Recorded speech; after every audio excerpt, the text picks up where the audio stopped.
Did you hear all that fumbling around? I turned it on.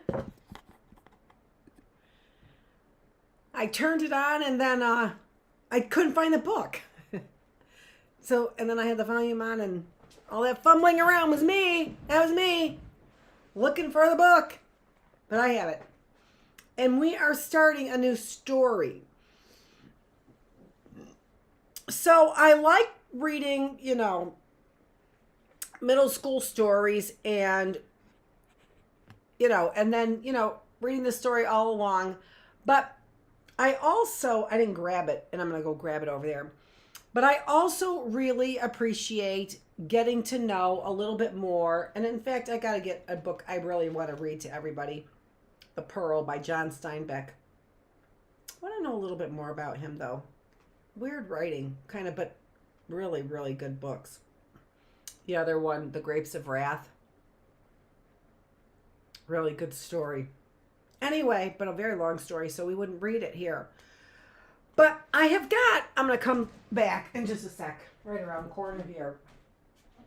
I have got a few of these that I bought as they were part of my literature class. So I had to have a English comp class, right? So which is basically English comp 2 is basically literature. And so this was part of that literature class. So this is 47 great short stories is part of that literature class. And so there are stories by here, Mark Twain, Nikolai Gogol. I remember The Overcoat, and I remember I liked that. Anton Chekhov. I don't even remember these names, right? But I do remember reading the stories. I remember the necklace I liked. Guy de Maupassant. I don't even know. Like who is that guy? I don't even know. And then we also have more Mark Twain stories, humor stories, and sketches. And I got to be a real Mark Twain fan, although I have not read Tom Sawyer or Huckleberry Finn, embarrassingly enough. I have not. So someday I likely will because I do like Mark Twain. The hardest thing about Mark Twain for me is to get over that Southern writing, right? So he's writing a lot of conversations. And this Southern drawl that was very difficult for me to get through, but not anymore. When I read it as an adult, it wasn't. So these are, of course, our classic stories. So I'm liking the idea that I'm going to read some classic stories to you, and we find out why they're classic. And I think I said, before we get started though, in these classic stories, I said this in another class, that I always am really astounded by the fact that somebody can write a story with all these hidden meanings in it. When I took that English lit class, that people can write these stories with all these hidden meanings, and then people could read the stories with all these hidden meanings and understand what they understand the hidden meaning. I enjoy the stories, but I enjoy them so much more when I know the hidden meanings of them, and I can't figure them out myself. I've never been able to figure out those hidden meanings myself. It's always been somebody else who has shown me those hidden meanings. So on that note, I want to get back to, just for a moment, our Be Careful What You Wish For Goosebumps book, right? Because what we didn't do is really talk about it and talk about, I found it interesting in this story that the protagonist, now a protagonist is the main character in the story. So the protagonist was Samantha Bird. That Samantha Bird was kind of the bad guy. That in the end, it wasn't a hero's story, was it? It didn't all work out in the end. And a lot of times Goosebumps is kind of like that, even though it doesn't leave you with a very bad feeling, right? It didn't leave you with a bad feeling, but it didn't work out for Bird in the end, right? It didn't out for Samantha Bird in the end. In fact, Julia was the one who was happy about her wish. Now, there's always that curiosity whether or not Julia would have experienced the same thing that Samantha did, right?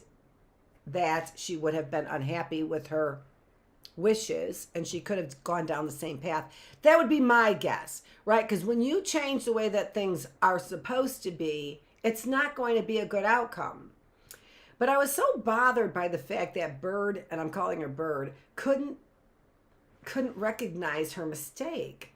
I mean, you wanted to put everything back except for Julia would adore you. Well, isn't that silly? And then it begins to, well, why is it silly? Why can't you get something that you want? Why can't you just get something that you want? Why can't you just ask for something and get something that you want? And this really goes to my spiritual classroom in a lot of ways, is that really if there is a higher power with a better plan, with the plan, which is best for you and me, then any change in that plan that we might make with a wishful wish is likely not going to benefit us, right?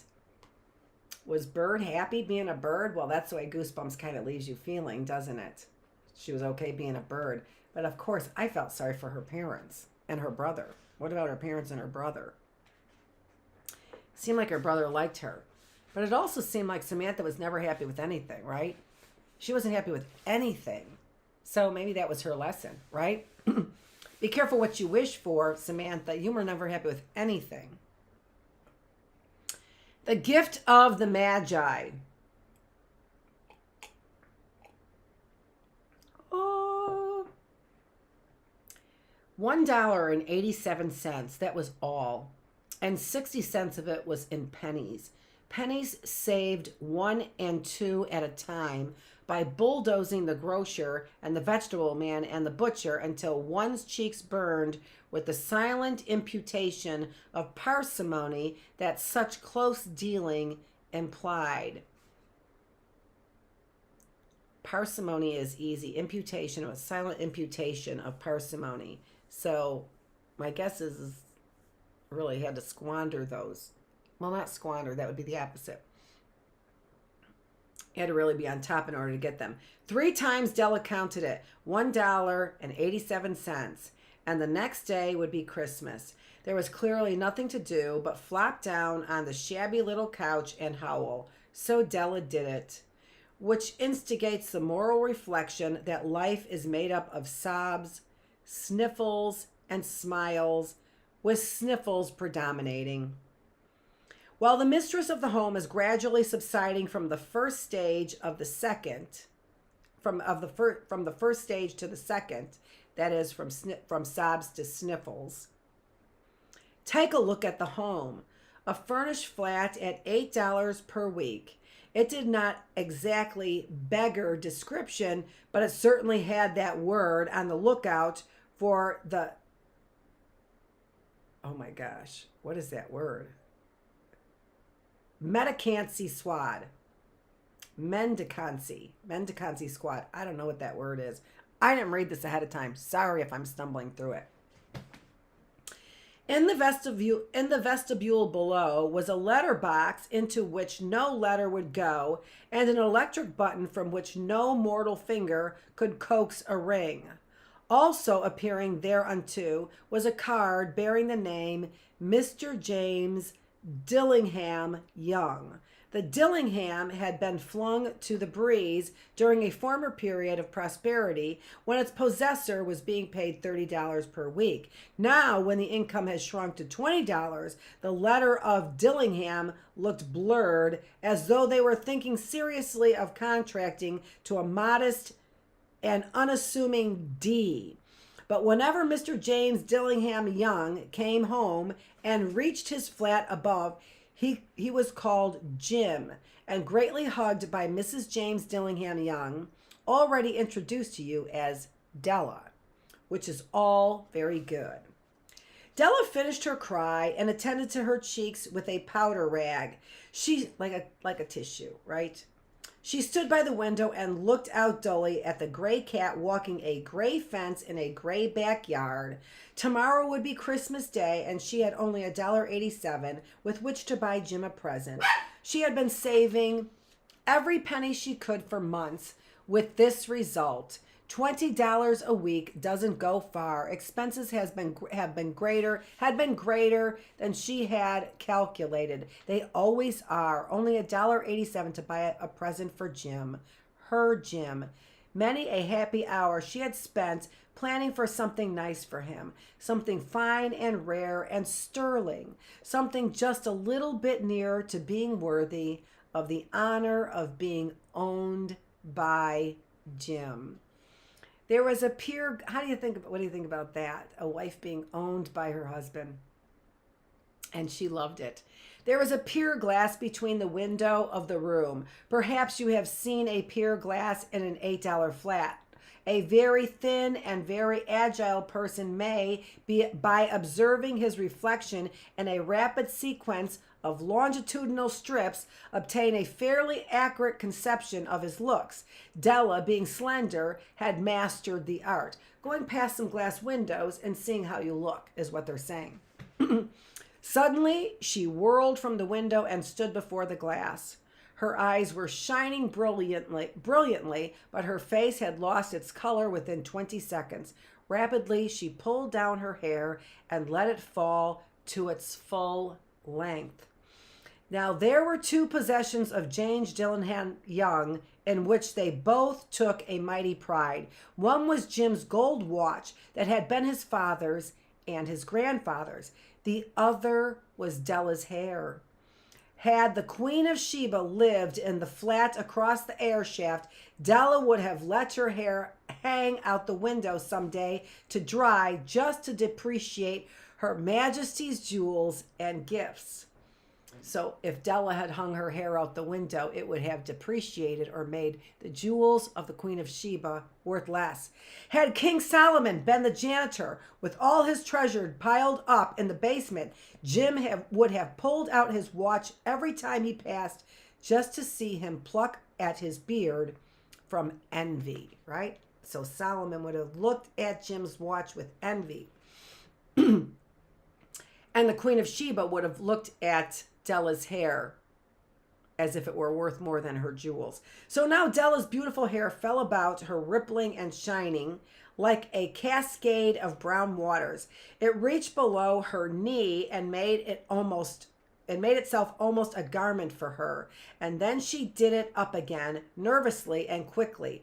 Once she faltered for a minute and stood still while a tear or two splashed on the worn red carpet.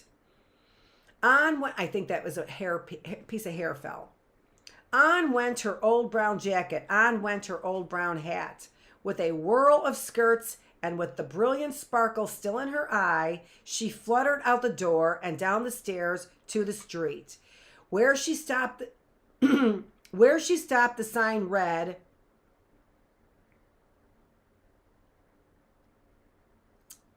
"Me Safrani, hair goods of all kinds." One flight up, Della ran and collected herself, panting. "Madame." Large, too white, chilly, hardly looked the Safrani. So she didn't look like a Safrani. "Will you buy my hair?" asked Della. "I buy hair," said Madame. "Take your hat off and let's have a sight at the looks of it." Down rippled the brown cascade. $20, said Madame, lifting the mass with practiced hand. "Give it to me quick," said Della. Oh, and the next 2 hours tripped by on rosy wings. Forget the hashed metaphor. She was ransacking the stores for Jim's present. She found it at last. It surely had been made for Jim and no one else. There was no other like it in any of the stores, and she had turned all of them inside out. It was a platinum fob chain, simple and chaste in design, properly proclaiming its value by substance alone and not meretricious ornamentation. So it wasn't too flashy is what they're saying, as all good things should do. It's beautiful, right? Proclaiming what's on the end of it. It's a chain, what's on the end of it. It was even worthy of the watch. As soon as she saw it, she knew that it must be Jim's. It was like him, quietness and value. The description applied to both. $21 they took from her for it, and she hurried home with the 87 cents. With that chain on his watch, Jim might be properly anxious about the time in any company. Grand as the watch was, he sometimes looked at it on the sly on account of the old leather strap that he used in place of a chain. When Della reached home, her intoxication gave way a little to prudence and reason. She got out her curling irons and lighted the gas and went to work, repairing the ravages made by generosity added to love, which is always a tremendous task, dear friends, a mammoth task. Within 40 minutes, her head was covered with tiny, close-lying curls that made her look wonderfully like a truant schoolboy. She looked at her reflection in the mirror long, carefully and critically. If Jim doesn't kill me, she said to herself, before he takes a second look at me, he'll say I look like a Coney Island chorus girl. But what could I do? Oh, what could I do with $1.87? At 7 o'clock, the coffee was made and the frying pan was on the back of the stove, hot and ready to cook the chops. Jim was never late. Della doubled the fob chain in her hand and sat on the corner of the table near the door that he always entered. Then she heard his steps on the stair away down on the first flight, and she turned white for just a moment. She had a habit of saying little silent prayers about the simplest everyday things, and now she whispered, "Please, God, make him think I am still pretty." The door opened and Jim stepped in and closed it. He looked thin and very serious. Poor fellow, he was only 22, and to be burdened with the family. He needed a new overcoat, and he was without gloves. Jim stepped inside the door, as immovable as a setter at the scent of a quail. A dog sitting there ready to pounce on a bird. His eyes were fixed upon Della, and there was an expression in them that she could not read, and it terrified her. It was not anger, nor surprise, nor disapproval, nor horror, nor any of the sentiments that she had been prepared for. He simply stared at her fixedly with that peculiar expression on his face. Della wriggled off the table and went for him. "Jim, darling," she cried, "don't look at me that way. I had my hair cut off and sold it because I couldn't have lived through Christmas without giving you a present. It'll grow out again. You won't mind, will you? I just had to do it. My hair grows awfully fast. Say Merry Christmas, Jim. And let's be happy. You don't know what a beautiful, nice gift I've got for you." "You've cut off your hair?" asked Jim, laboriously, as if he had not arrived at that patent fact yet, even after the hardest mental labor. "Cut it off and sold it," said Della. "Don't you like me just as well anyhow? I'm me without my hair, ain't I?" Jim looked about the room curiously. "You say your hair is gone," he said, with an air almost of idiocy. "You needn't look for it," said Della. "It's sold. I tell you, sold, gone too. It's Christmas Eve, boy. Be good to me, for it went for you. Maybe the hairs of your head were numbered," she went on with a sudden serious sweetness, "but nobody could ever count my love for you. Shall I put the chops on, Jim?" Out of his trance, Jim seemed quickly to wake.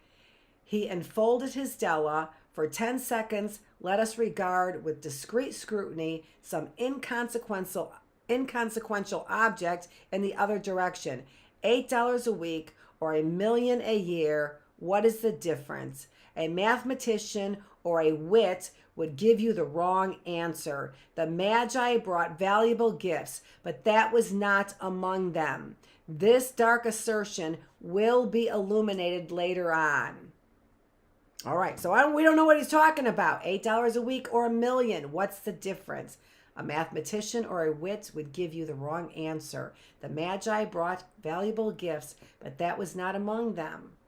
This dark assertion will be illuminated later on. Jim drew a package from his overcoat pocket and threw it upon the table. Don't make any mistake, Dell, he said, about me. I don't think there's anything in the way a haircut or a shave or a shampoo that could make me like my girl any less. But if you'll unwrap the package, you may see why you had me going for a while at first.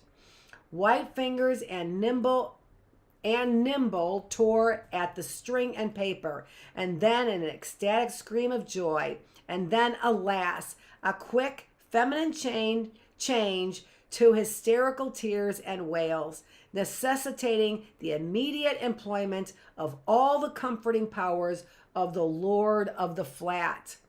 For there lay the combs, the set of combs, side and back, that Della had worshipped for long in a Broadway window.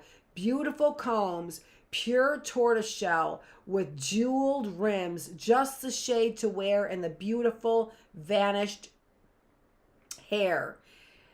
They were expensive combs, she knew, and her heart had simply craved and yearned over them without the least hope of possession. And now they were hers. But the tresses that should have adorned the coveted adornments were gone. But she hugged them to her bosom, and at length she was able to look up with dim eyes and a smile and say, "My hair grows so fast, Jim." And then Della leaped up like a little singed cat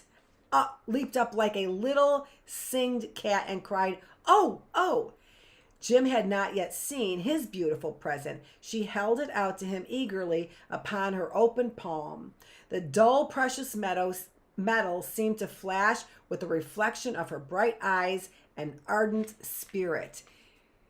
"Isn't it a dandy, Jim? I hunted all over town to find it. You'll have to look at the time 100 times a day now. Give me your watch. I want to see how it looks on it."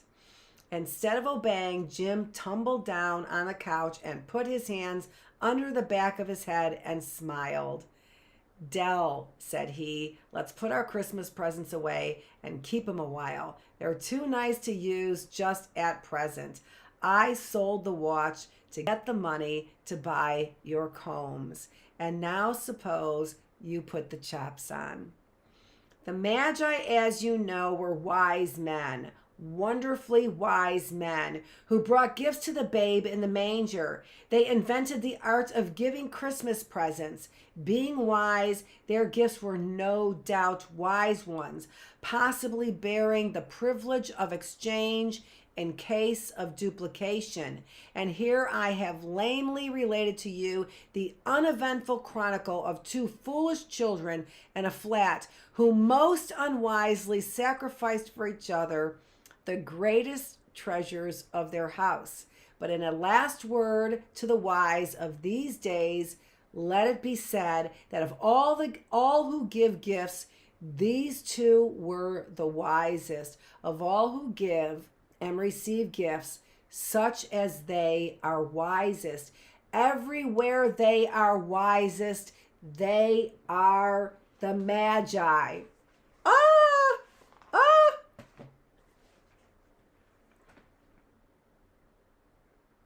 Yep. As usual, that brings me to tears, just like Della when she saw them, right? Yeah, what a great story. And you've heard that version of the story in many different ways. But that is the original story by O. Henry, which is not his real name. He changed his name, and that had something to do with what his wife said too, right? So they have got, I read, O. Henry was born William Sidney Porter in Greensboro, North Carolina, and died in New York City. Having received both critical acclaim and vilification, he remains one of the most popular and entertaining short story writers in American literature. At a youth, he worked as a clerk in his hometown, traveling at the age of 19 to Texas, where he lived on a sheep ranch. Later, he took a job as a bank teller in Austin and then as a columnist and cartoonist for the Houston Post. And this is in 1896, so 1862 to 1910. So you can read a little bit more about O. Henry, but that is the story, The Gift of the Magi. So I'm going to read a few more short stories for you, and then maybe I'll get to another longer story for you. So this is Dr. Annette Feravich, and we are here in the reading room, and this reading room is part of the classroom. Just what I love to do for you. Don't sit around and watch people eat their food. That seems so ridiculous. Sit around and listen to somebody read you a story. Thanks for joining me back here on Tuesday at 8 a.m. or around there. Thanks.